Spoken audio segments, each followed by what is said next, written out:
गांव मटरपुर में लोग हर चीज को बड़े गौर से देखते थे, चाहे भैंस का नया बछड़ा हो या किसी की नई दुल्हन।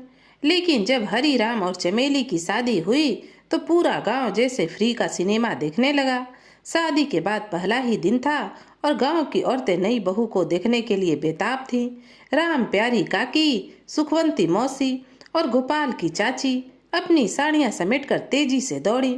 लेकिन जो नजारा उन्होंने देखा उससे उनकी चूड़ियां तक खड़खड़ा उठी। चमेली लाल साड़ी में नहीं बल्कि जींस टी शर्ट में, हाथ में चश्मा घुमाते हुए खेत की पगडंडी पर चल रही थी।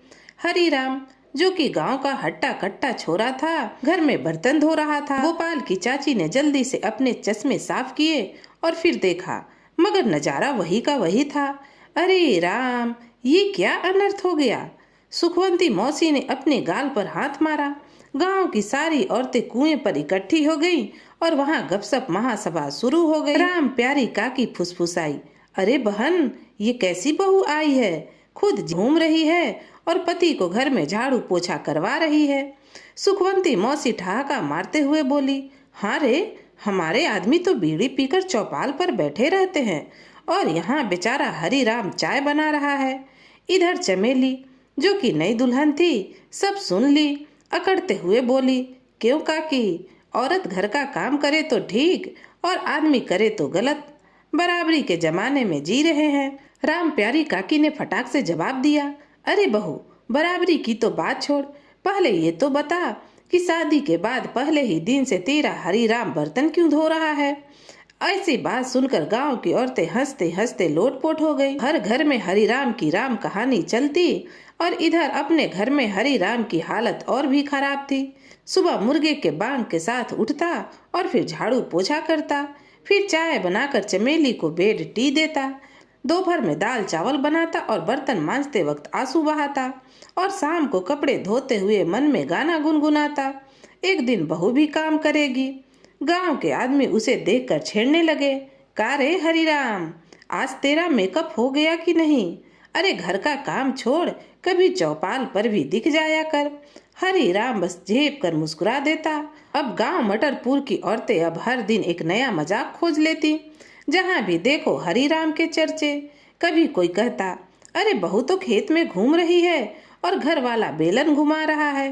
कोई हंसकर बोलता, अब से हरिराम को गृह लक्ष्मी पुरस्कार मिलना चाहिए। अब गांव के आदमी चौपाल पर बैठकर उसे छेड़ते, का रे हरिराम। हरिराम बस झेप कर मुस्कुरा देता और मन ही मन सोचता, अब तो इस जिल्लत से बचने का कोई रास्ता निकालना पड़ेगा। एक दिन जब चमेली सहेलियों संग घूमने निकली तो हरिराम ने मन में विद्रोह की ठान ली। अब बहुत हुआ, अब तो मुझे अपनी मर्दानगी वापस लानी ही पड़ेगी। और वो झटपट बेलन फेंक कर राम प्यारी काकी के पास दौड़ा। काकी, अब और नहीं, इस झाड़ू बर्तन की गुलामी से बचाओ। काकी हंस पड़ी, अरे बेटा, अब तो तू आदर्श बहू बन चुका है। गांव की औरतें खुसर पुसर करने लगी। काकी, इसका हल तो निकालना पड़ेगा। कुंती मौसी बोली, चलो चमेली को एक गेम में फंसाते हैं। शाम को जब चमेली चौपाल से लौटी तो दरवाजे पर काकी और मौसी खड़ी थी। बहू गांव की रस्म है कि नई बहू को कम से कम एक दिन घर का सारा काम करना पड़ता है। चमेली अकड़कर बोली, अरे मैं बराबरी में यकीन रखती हूँ। काकी, तो ठीक है, आज बराबरी दिखा दो और सारे काम कर दो। अब तो चमेली फंस गई। लेकिन जैसे ही उसने काम करना शुरू किया, झाड़ू लगाई तो खुद पर धूल उड़ गई, बर्तन मांजे तो साबुन से हाथ चिकने हो गए, रोटी बनाई तो जलकर काले कोयले जैसी हो गई।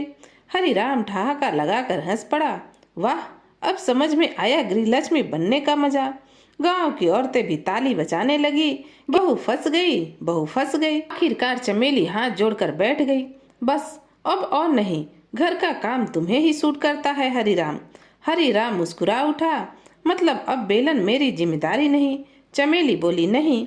हरिराम ने चैन की सांस ली, तो चलो अब मैं भी चौपाल पर बैठकर बीड़ी पीऊंगा।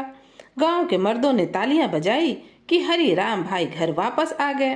गांव की औरतें भी खिलखिला उठी, देखो देखो, चमेली खुद फंस गई। अंत भला तो सब भला। अब हरिराम फिर से मर्दों की मंडली में शामिल हो गया और चमेली फिर से अपने घर के काम में। लेकिन सबसे बड़ा बदलाव ये हुआ कि अब घर का काम दोनों साथ साथ करने लगे। राम प्यारी काकी ने मुस्कुराकर कहा, चलो अब बराबरी का सही मतलब समझ में तो आ गया और इस तरह मटरपुर में उल्टी गंगा फिर से सीधी हो गई। तो दोस्तों, आज की ये हास्यपूर्ण कहानी आपको कैसी लगी, कमेंट कर जरूर बताइएगा। और अगर आप मेरे चैनल पर नए हैं तो चैनल को सब्सक्राइब भी कीजिएगा, जिससे आपको नई नई कहानियाँ सुनने को मिले। तो फिर मिलती हूँ एक नई कहानी के साथ। तब तक के लिए राधे राधे।